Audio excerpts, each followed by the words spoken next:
त्यामुळे मला असं वाटतं की यूट्यूबची जी फॅमिली आहे ना ती खूप महत्त्वाची आहे, जी मला भेटली आहे यूट्यूबमुळे. तर अशा 4 गोष्टी आहेत मला ज्या खूप मोस्ट इम्पॉर्टंट वाटतात, त्या मी या व्हिडिओमध्ये तुम्हाला डिस्क्राईब करून सांगितलेल्या आहेत. तर आपण नमस्कार मित्र आणि मैत्रिणींनो, कसे आहात तुम्ही सगळे? मस्त ना? मी पण मजेत आहे. तर आजचा आपला टॉपिक आहे की मला यूट्यूबकडून काय काय भेटलंय ते मी तुमच्यासोबत शेअर करणार आहे. तर मला ना 4 अशा महत्त्वाच्या गोष्टी वाटतात, त्या मी असं ॲनालिसिस स्वतःचं करून मग त्या मी डिसाईड केल्यात की मी तुमच्यासोबत शेअर करणार आहे. तर ॲज अ स्मॉल यूट्यूबर मला काय काय भेटलं यूट्यूबकडून, तर त्या 4 गोष्टी आहेत. तर फर्स्ट आहे की पब्लिक प्लेसवरती ना कसं बोलायचं हे मला त्याच्यातून मी शिकली आहे. त्याच्यानंतर सेकंड आहे कॉन्फिडन्स. थर्ड आहे एडिटिंग स्किल्स, म्हणजे व्हिडिओ कसा एडिट करायचा. तर मी यूट्यूब सुरू करण्याआधी ना स्वीटीकडून मी व्हिडिओ एडिट करून घ्यायचे, ते पण इंस्टाग्रामवरचे. पण आता मी माझे स्वतःचे व्हिडिओ स्वतः एडिट करते. तर हा एक खूप महत्त्वाचा गोष्ट आहे जी मला यूट्यूबमुळे भेटलेली आहे. आणि चौथं मोस्ट इम्पॉर्टंट आहे ते मी तुम्हाला व्हिडिओच्या एंडला सांगणार आहे. तर व्हिडिओ कंटिन्यू करा. तर जास्त वेळ न घालवता आपण व्हिडिओला सुरुवात करूया. मला फर्स्ट गोष्ट यूट्यूबकडून भेटलेली आहे ती म्हणजे की पब्लिक प्लेसवरती ना विदाऊट फिअर कसं बोलायचं, किंवा डायरेक्टली आपण कुठेही गेलो तर आपण डायरेक्टली ब्लॉग स्टार्ट करू शकतो किंवा कॅमेऱ्यासमोर येऊन बोलू शकतो. तर ही खूप महत्त्वाची गोष्ट मला यूट्यूबमुळे शिकायला भेटली आहे.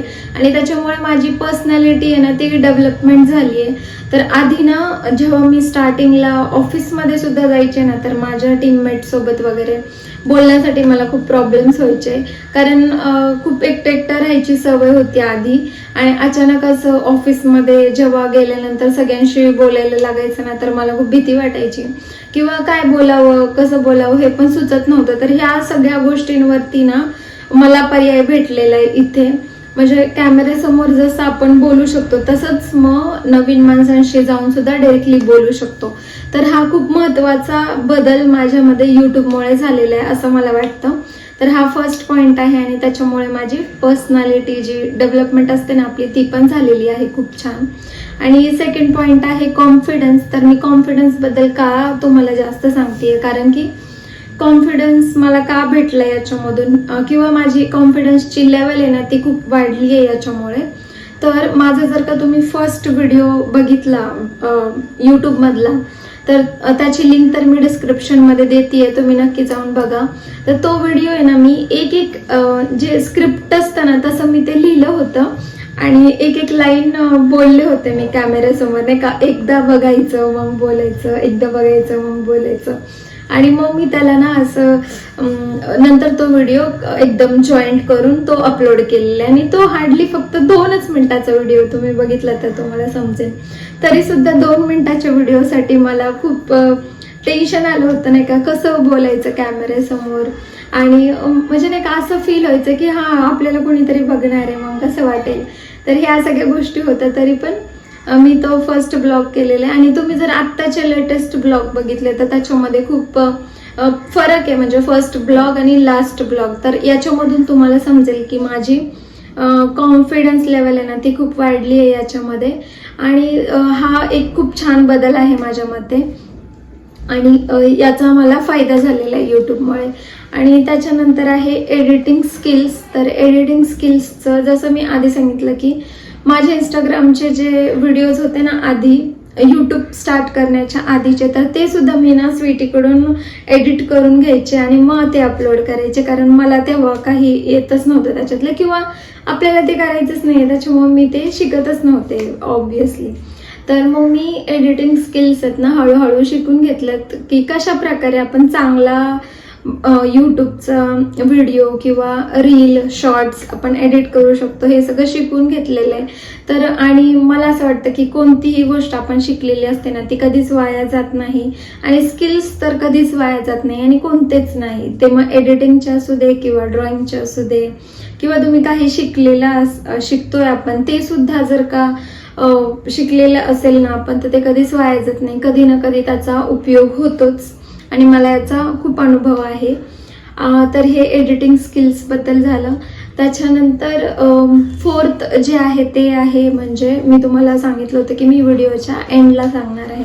तर हे खूप मोस्ट इम्पॉर्टंट गोष्ट आहे माझ्यासाठी की जरी मी यूट्यूबवरती खूप दिवसांपासून ब्लॉग बनवत असले तरी सुद्धा मला यूट्यूबची फॅमिली भेटली आणि आता ती माझी 1K झालेली आहे कंप्लीट आणि ती वाढतच चालली आहे.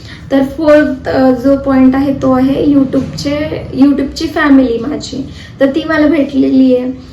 जसं की तुम्ही कमेंट्समधून माझ्याशी बोलता, मी तुम्हाला रिप्लाय करते. हे जे फॅमिली बॉन्डिंग होत असतं ना ते पण मला यूट्यूबकडून भेटलेले आहे आणि ते खूप छान वाटतं. मी इंस्टाग्रामवरती पण खूप सारे पोस्ट किंवा रील्स टाकत असते पण तिथे मला जास्त कमेंट्स येत नाहीत, पण यूट्यूबवरती येतात. त्यामुळे मला असं वाटतं की यूट्यूबची जी फॅमिली आहे ना ती खूप महत्त्वाची आहे, जी मला भेटली आहे यूट्यूबमुळे. तर अशा 4 गोष्टी आहेत मला ज्या खूप मोस्ट इम्पॉर्टंट वाटतात, त्या मी या व्हिडिओमध्ये तुम्हाला डिस्क्राईब करून सांगितलेल्या आहेत.